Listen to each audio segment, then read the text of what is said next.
வணக்கம் நண்பர்களே, என் பெயர் டாக்டர் புரு தவான் மற்றும் இன்று இந்த வீடியோவில் சிறுநீரக செயலிழந்த நோயாளி கிரியேட்டினின் மற்றும் யூரியாவின் அளவை குறைக்க என்ன வகையான உணவுகளை எடுக்க வேண்டும் என்பதை விளக்குகிறேன். சிறுநீரக செயலிழப்பு நோயாளிகளுக்கு சிகிச்சையளிப்பதில் உணவுமுறை மிக முக்கிய பங்கு வகிக்கிறது. சிகிச்சையின் 50% பகுதி கூட உணவை அடிப்படையாக கொண்டது. உணவின் உதவியுடன் கிரியேட்டினின், யூரியா, பொட்டாசியம் போன்ற சிறுநீரக செயலிழப்பு நோயாளிகளில் பல விஷயங்களை கட்டுப்படுத்தலாம். இப்போது எப்படி என்று யோசித்துக் கொண்டிருக்கலாம். எனவே சிறுநீரக செயலிழப்பு நோயாளிகள் உணவின் உதவியுடன் கிரியேட்டினை எவ்வாறு கட்டுப்படுத்தலாம் என்பதை ஆகிறார். கிரியேட்டினின் என்பது தசை வளர்சிதை மாற்றத்தின் போது தசையால் உற்பத்தி செய்யப்படும் ஒரு கழிவு புரதமாகும். ஒரு நோயாளி தினசரி தேவையை விட அதிக புரதத்தை எடுத்துக் கொண்டால் இந்த கூடுதல் புரதம் தசைகளில் கிரியேட்டினாக மாற்றப்பட்டு அது அறிக்கைகளில் பிரதிபலிக்கும். எனவே அனைத்து சிறுநீரக செயலிழப்பு நோயாளிகளும் கிரியேட்டினின் அளவை கட்டுப்படுத்த கூடுதல் புரதத்தின் அளவை குறைக்க அறிவுறுத்தப்படுகிறார்கள். இப்போது கேள்வி எழுகிறது, சிறுநீரக செயலிழப்பு நோயாளிக்கு எவ்வளவு புரதம் கொடுக்கப்பட வேண்டும்? இப்போது பதில், அது ஒரு நபரின் நிலையை பொறுத்தது.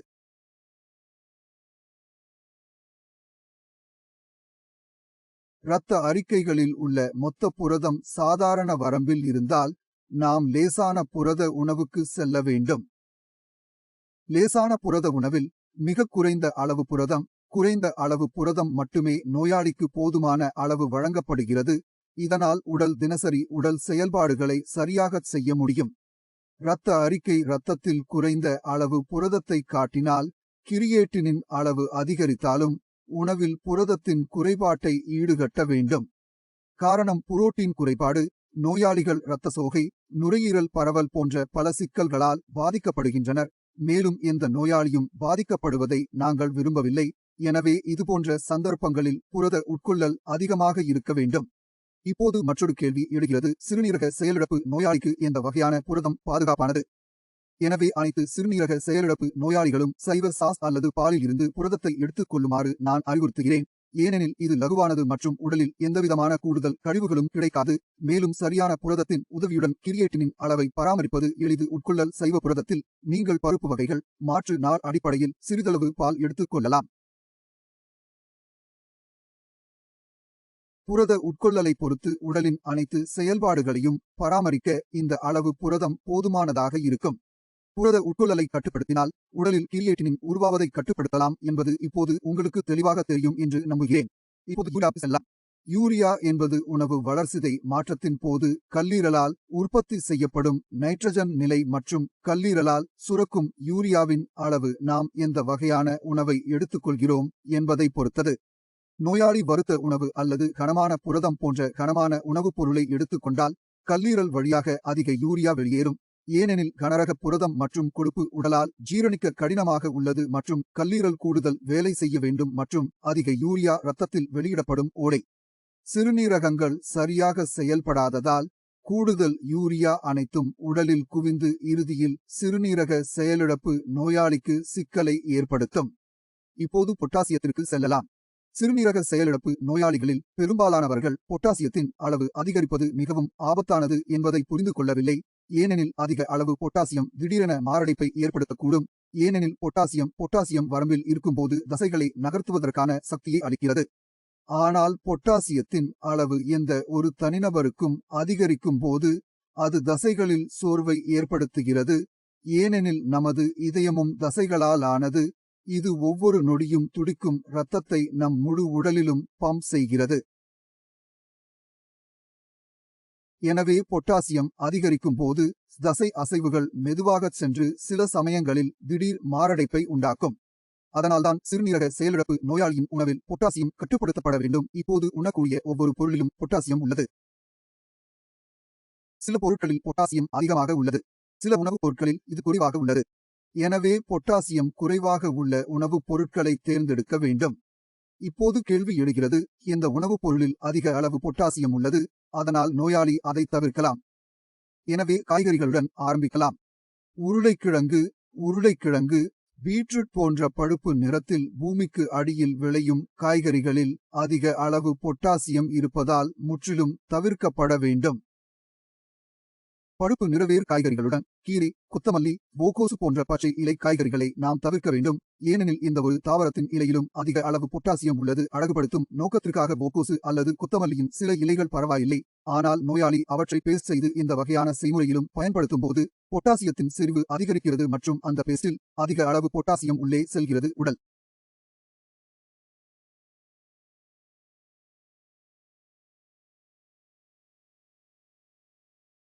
அதனால்தான் எனது சிறுநீரக செயலிழப்பு நோயாளிகள் அனைவருக்கும் இலை காய்கறிகளை தவிர்க்குமாறு அறிவுறுத்துகிறேன்.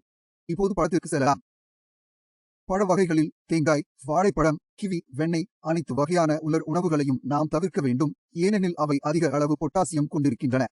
இப்போது திரையில் தவிர்க்கப்பட வேண்டிய பழங்கள் மற்றும் காய்கறிகளின் முழுமையான பட்டியலை வழங்குகிறேன். இந்த வீடியோவின் விளக்க பெட்டியில் உணவு அட்டவணைக்கான இணைப்பும் உள்ளது. இந்த பழங்கள் மற்றும் காய்கறிகளை நீங்கள் தவிர்க்கலாம் மற்றும் மீதமுள்ள பழங்கள் மற்றும் காய்கறிகளை எந்த சிறுநீரக செயலிழப்பு நோயாளியும் எடுத்துக்கொள்ளலாம். ஏனெனில் அவை சாதாரண அளவு பொட்டாசியம் கொண்டிருக்கின்றன.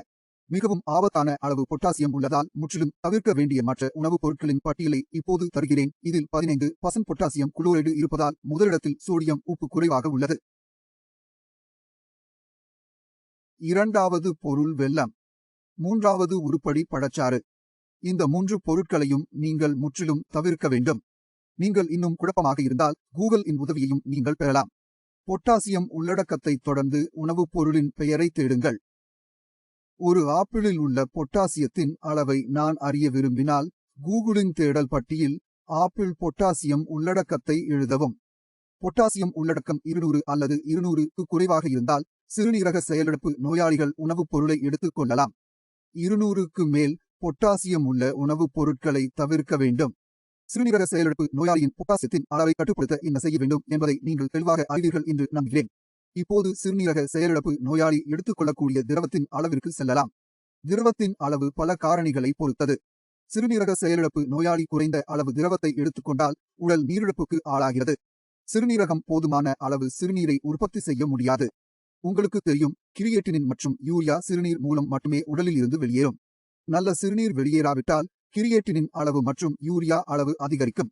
மேலும் சிறுநீரக செயலிழப்பு நோயாளி அதிக அளவு திரவத்தை எடுத்துக்கொண்டால் சிறுநீரகம் சரியாக செயல்படாததால் உடலில் கூடுதல் திரவம் குவிந்து பல சிக்கல்களை ஏற்படுத்துகிறது. எனவே ஒவ்வொரு சிறுநீரக செயலிழப்பு நோயாளிக்கும் சரியான அளவு திரவம் அவசியம் மற்றும் அது நோயாளிக்கு நோயாளி மாறுபடும். நீங்கள் கால்களில் ஏதேனும் வீக்கத்தால் பாதிக்கப்பட்டிருந்தால் அதை பெடியல் அனீமியா என்று அழைக்கிறோம். அதாவது உடலில் கூடுதல் அளவு திரவம் உள்ளது. அத்தகைய நோயாளிக்கு திரவ உட்கொள்ளலை குறைத்து சிறுநீர் வெளியீட்டை அதிகரிக்க பரிந்துரைக்கிறோம்.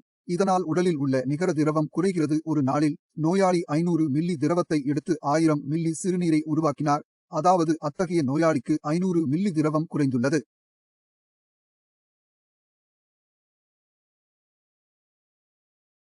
ஆனால் நீங்கள் எந்த விதமான பெடியல் எடிமாவாலும் பாதிக்கப்படவில்லை என்றால் உடல் நீரேற்றம் சரியாகும் என்று அர்த்தம்.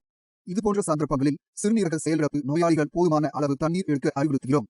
ஆனால் ஒரு விஷயத்தை கவனிக்க வேண்டும். ஒரே நேரத்தில் 100 மில்லி திரவத்தை மட்டுமே எடுத்துக் கொள்ளுங்கள். நீங்கள் ஒரு நாளைக்கு 100 மில்லி திரவத்தை பல முறை எடுத்துக் கொள்ளலாம்.